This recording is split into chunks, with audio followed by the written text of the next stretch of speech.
Hello and welcome guys, मैं हूं आपका दोस्त और होस्ट राहुल रावत। आप सभी का एक बार फिर से स्वागत करता हूं आपके अपने YouTube channel one step up nothing is impossible में। सो गाइस, जैसे कि यहाँ पे हम उत्तराखंड का मॉक टेस्ट की सीरीज़ कंटिन्यू कर रहे हैं और आज इसी श्रृंखला में है आपके सामने टेस्ट 4। तो चलिए ज़्यादा समय न लेते हुए आज का अपना वीडियो स्टार्ट करते हैं। तो क्वेश्चन नंबर 1 देखते हैं। क्वेश्चन नंबर 1 है, उत्तराखंड में शासन करने वाली प्रथम राजनीतिक शक्ति कौन थी? ठीक है, तो ये काफ़ी बेहतरीन क्वेश्चन है यहाँ पे आपके लिए। तो इसके ऑप्शन देख लेते हैं। ऑप्शन नंबर ए है इसका किरात, बी है इसका कुनिंद, सी इसका कार्तिकेयपुर और डी है इसका औरव। ठीक है, तो इसके जो राइट आंसर हो जाएंगे दोस्तों, ये हो जाएगा आपका कुनिंद, यानी कि ऑप्शन नंबर बी। इसके अलावा यदि आपसे क्वेश्चन में पूछता है कि ऐतिहासिक कौन सा कौन से वंश ने शासन किया था, तो इसका राइट आंसर हो जाएगा तब कार्तिकेयपुर। ठीक है, और यदि आपको ये याद होने में या फिर कोई कंफ्यूजन लगता है तो इसको आप इस तरीके से याद कर सकते हैं।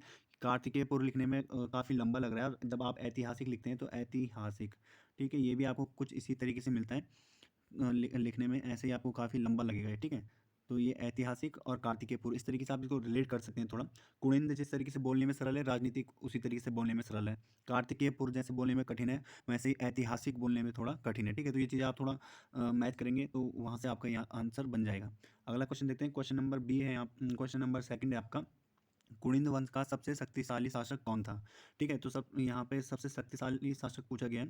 तो इसके ऑप्शन है यहाँ पे ए अजयपाल, बी है अमोघभूति, सी है यहाँ पे वासुदेव और डी है बलभद्र शाह। ठीक है, तो इसका जो राइट आंसर हो जाएगा दोस्तों, तो ये हो जाएगा आपका ऑप्शन नंबर बी, यानी कि अमोघभूति।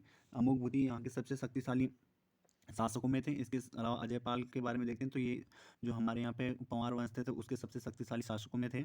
इसके अलावा बलभद्र शाह की बात की जाए तो जिस समय यहाँ पे चंद वंश के संस्थापक सोमचंद आए थे उत्तराखंड में, तो उस समय बलभद्र क्षमा चाहूँगा, शाह नहीं होगा, बलभद्र जो राजा थे उनका शासन था। यदि बलभद्र शाह हम देखते हैं तो ये बलभद्र शाह वो शासक थे जिन्होंने सबसे पहले अपने नाम के पीछे शाह की उपाधि धारण की थी। ठीक है, तो ये आप ध्यान रखेंगे। इसके अलावा वासुदेव के बारे में पूछा जाता है, तो ये कुषाण शासक थे, यानी कि जब कनिष्क का शासन खत्म होता है तो उसके बाद वासुदेव कुषाणों के राजा बनते हैं, और इनकी मुद्राएं मिलती हैं उत्तराखंड में गौविषाण से, यानी कि काशीपुर से। ठीक है, नेक्स्ट क्वेश्चन की तरफ बढ़ते हैं। नेक्स्ट क्वेश्चन है क्वेश्चन नंबर 3, महाभारत में कुणिंदों को क्या कहा गया है? ठीक है, यहाँ पे को भी था, क्षमा चाहूँगा थोड़ा सा टाइपिंग एरर के लिए।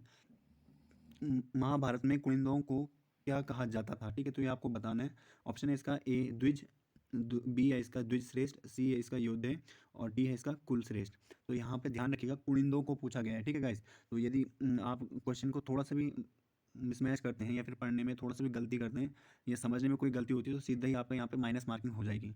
तो इसका जो राइट आंसर हो जाएगा ये हो जाएगा द्विज। इसके अलावा यदि पूछा जाता है कि महाभारत में कुणिंद शासकों को क्या कहा जाता था, तब वहाँ पे ऑप्शन आएगा द्विज श्रेष्ठ। ठीक है, तो आप समझ सकते हैं, जनता पहले नंबर पे, द्विज, और राजा जो है श्रेष्ठ। राजा हमेशा श्रेष्ठ ही व्यक्ति बनता है, तो उसी तरीके से आप यहाँ पे ध्यान रखेंगे।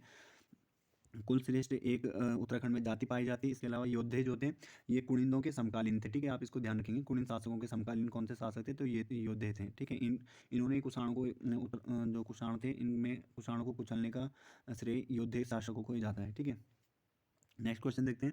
नेक्स्ट क्वेश्चन है यहाँ पे, कुणिंद शासकों से संबंधित कितने अभिलेख प्राप्त हुए हैं? तो आपको बताना है कि जो अभी तक पुरातात्विक खोज हुई है या खोज हुई है उसमें आप देखेंगे तो हमें कुछ ऐतिहासिक इस तरीके से साक्ष्य मिले हैं जिनसे हमें पता लगा है कि यहाँ पे कुणिंद शासक भी राज करते थे। तो यहाँ पे ऑप्शन देख लेते हैं। ऑप्शन नंबर ए है यहाँ पे 6, बी है 8, सी है 9 और डी है 5।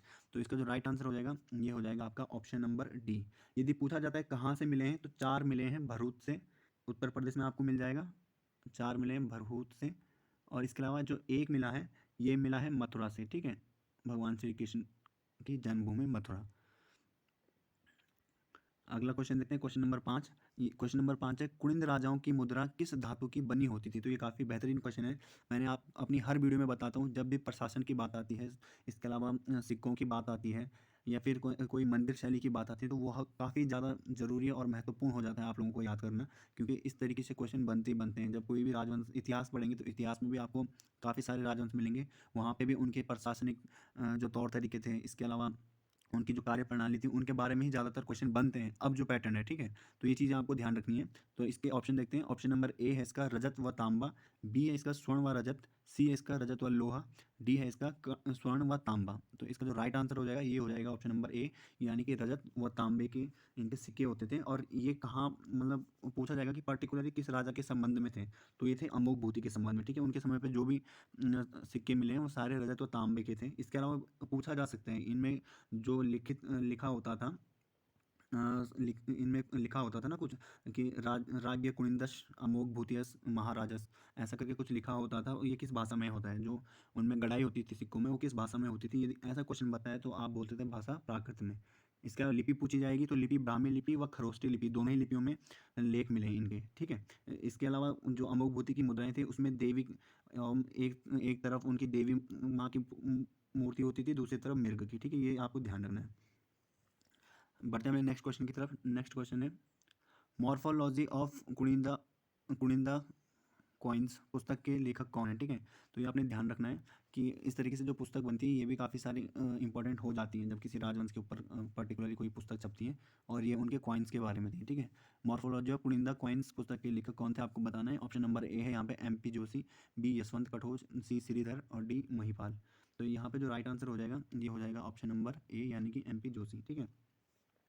इसके अलावा यदि कुड़िंद सिक्कों की बात करें तो कुड़िंद सिक्कों की जो खोज हुई थी, ये अल्मोड़ा प्रकार के सिक्के इनके मिलते हैं, और इसके अलावा छत्रेश्वर प्रकार के सिक्के मिलते हैं, और अमोघ भूति प्रकार के सिक्के मिलते हैं। तो यानी कि कुल मिलाकर कुड़िंदों के जो सिक्के थे वो 3 प्रकार के सिक्कों की जानकारी इनके राजवंश में मिलती है। ये चीज़ें आपको ध्यान रखनी है। इसके अलावा यदि पूछा जाएगा कि अल्मोड़ा प्रकार के जो सिक्के हैं वो किस संग्रहालय में संरक्षित किए गए हैं, तो ये हैं ब्रिटिश संग्रहालय में, लंदन में जो है, इंग्लैंड की राजधानी लंदन, वहाँ पे ये संरक्षित किए गए हैं। ये आपको ध्यान रखना है, ठीक है। और ये कहाँ से ढूंढे गए थे? कत्यूरी घाटी से ढूंढे गए थे। तो ठीक है, नेक्स्ट क्वेश्चन की तरफ बढ़ते हैं। नेक्स्ट क्वेश्चन है यहाँ पे, निम्न स्थलों में से किस स्थान पर कुषाणकालीन मुद्राएं नहीं मिली हैं? यहाँ पे आप नहीं मिली है लिखा गया है, ठीक है। तो ये जैसे इंपॉर्टेंट जो विषय शब्द होते हैं क्वेश्चन के अंदर, उनको आप अंडरलाइन कर दीजिएगा हमेशा, कि क्वेश्चन क्या पूछ रहा है वो चीज़ें पहले आपको क्लियर होनी चाहिए, तब जाके आप क्वेश्चन पे जो ऑप्शन दिए होते हैं क्वेश्चन के उन पे जाइएगा, ठीक है। तभी आपका आंसर सही निकलेगा। ये चीज़ आप हमेशा ध्यान रखेंगे जब भी आप किसी एग्जाम में बैठेंगे, ठीक है। तो ऑप्शन ए है यहाँ पे वीरभद्र, बी मोरोध्वज, सी सुमाड़ी, डी बाड़ाहाट। तो जैसे कि आपको पता होगा वीरभद्र बोला जाता है ऋषिकेश को, मोरोध्वज कोटद्वार को, सुमाड़ी पौड़ी में ही एक श्रीनगर के पास में स्थल पड़ता है। पंथ्या दादा आपने सुना होगा, सुमाड़ी गांव को पंथ्या दादा काफ़ी फेमस थे। इसके अलावा डी है बाड़ाहाट, ये उत्तरकाशी का सबसे प्राचीनतम नाम है। और यहीं पे जो डी ऑप्शन है ये इसका राइट आंसर हो जाएगा। यहाँ पे कोई भी कुनिंद का या सॉरी कुषाणकालीन कोई भी सिक्के नहीं मिले हैं। इसके अलावा जो मिले हैं वो गौबिसार से मिले हैं, जैसे कि मैंने ऊपर बता दिया था आपको, वासुदेव जो हैं उनके नाम से यहाँ पे सिक्के मिले हैं, ठीक है। तो ये ध्यान रखेंगे। खाटीमा से भी मिले हैं, तो खटीमा में जो सिक्के मिले हैं वहाँ पे किस राजा का नाम आता है? तो वशु राजा का नाम आता है, और वहाँ पे 7 सोने के सिक्के मिले हैं।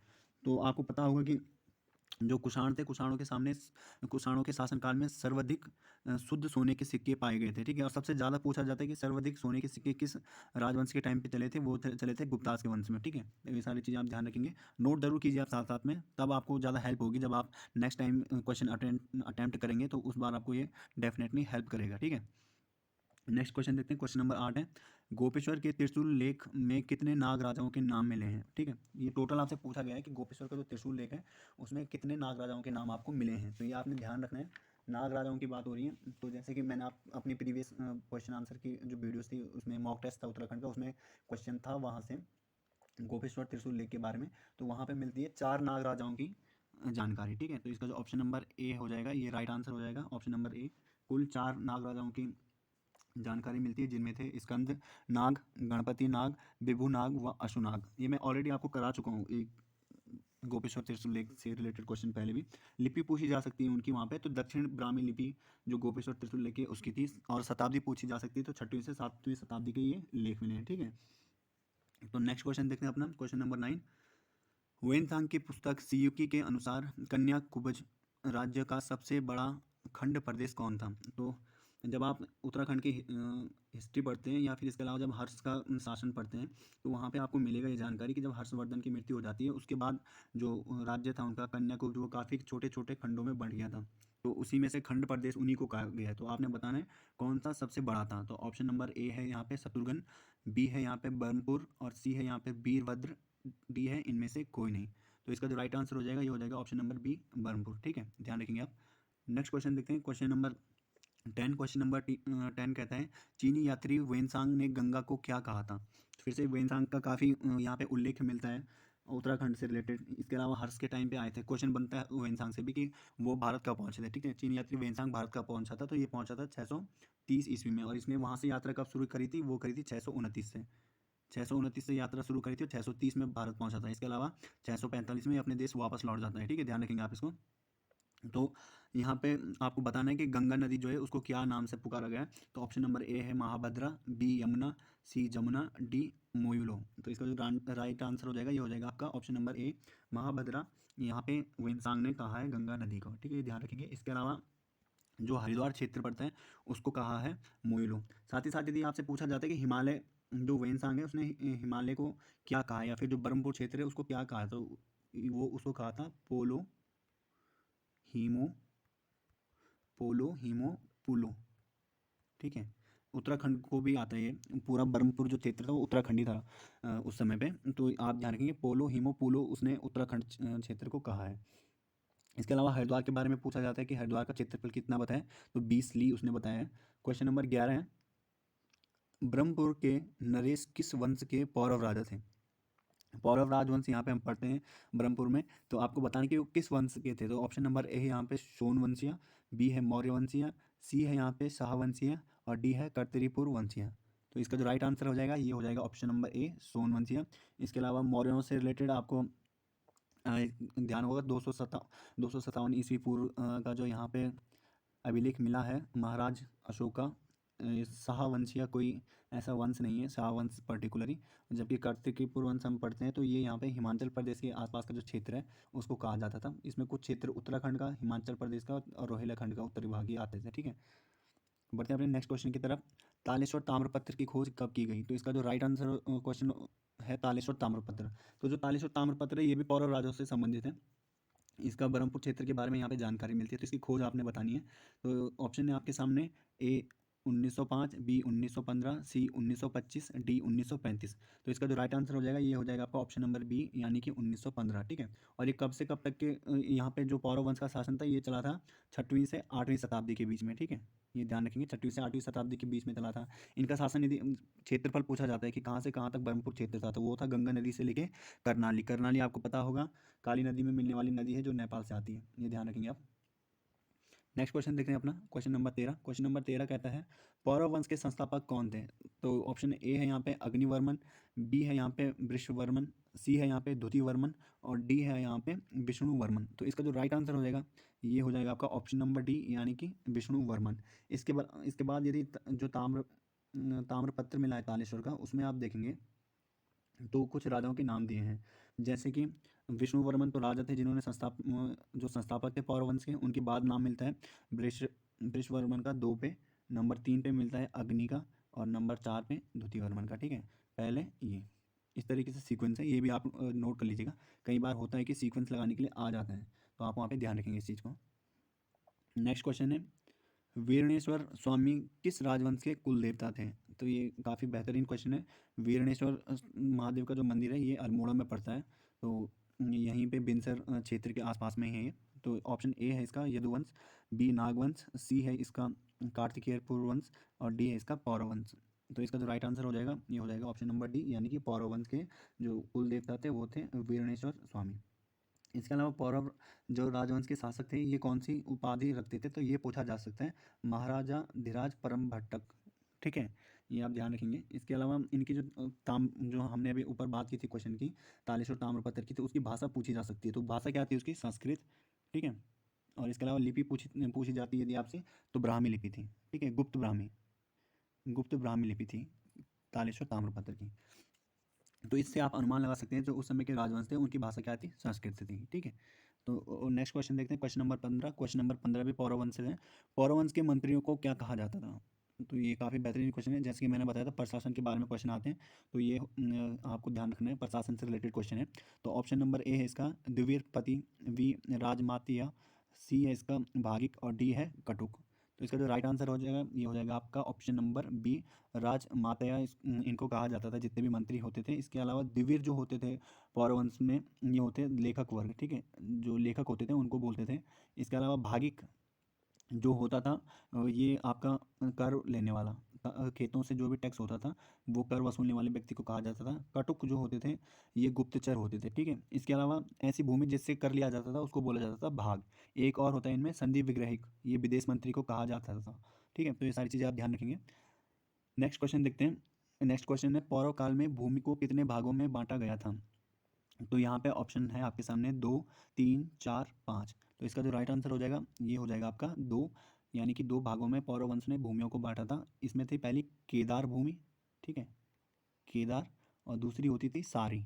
सारी ना आपने सुना होगा, सारी गढ़वाली शब्द है सारी, मैल्य सारी तैल्य सारी, ऐसा। तो केदार जो भूमि होती थी ये संचित भूमि होती थी, यानी कि सिंचित भूमि होती थी जिसमें सिंचाई की जाती थी, और सारी जो होती थी ये असंचित भूमि होती थी, ठीक है। नेक्स्ट क्वेश्चन देखते हैं अपना, क्वेश्चन नंबर 16। क्वेश्चन नंबर 16 का क्षमा जाएंगे 17 है।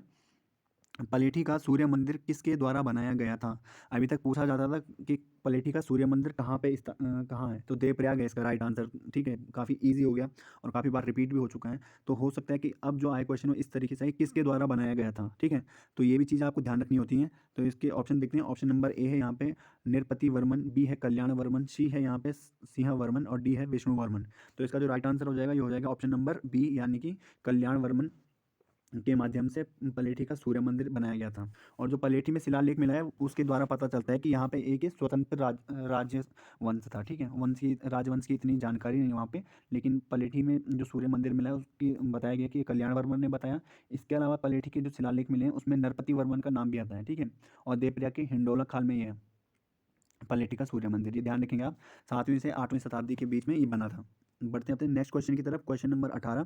क्वेश्चन नंबर 18 है आदि गुरु शंकराचार्य किस राजा के शासन में उत्तराखंड में आए थे, ठीक है। तो ऑप्शन नंबर ए है बसंत देव, बी है यहाँ पे ईस्टगण, सी है यहाँ पे निम्बर, और डी है यहाँ पे कल्याण वर्मन। तो इसका जो राइट आंसर हो जाएगा ये हो जाएगा आपका ऑप्शन नंबर सी, क्षमा चाहेंगे, ऑप्शन नंबर बी, यानी कि ईस्टगण के समय। और यदि आप ईस्टगण का समय देखें तो ये किस वंश के राजा थे, कार्तिकेयपुर के। तो ये ध्यान रखना इजी हो जाएगा आपके लिए। और ये कब आए थे, क्षमा चाहेंगे 8वीं से 9वीं शताब्दी के बीच में यहाँ पे उत्तराखंड में आए थे ये।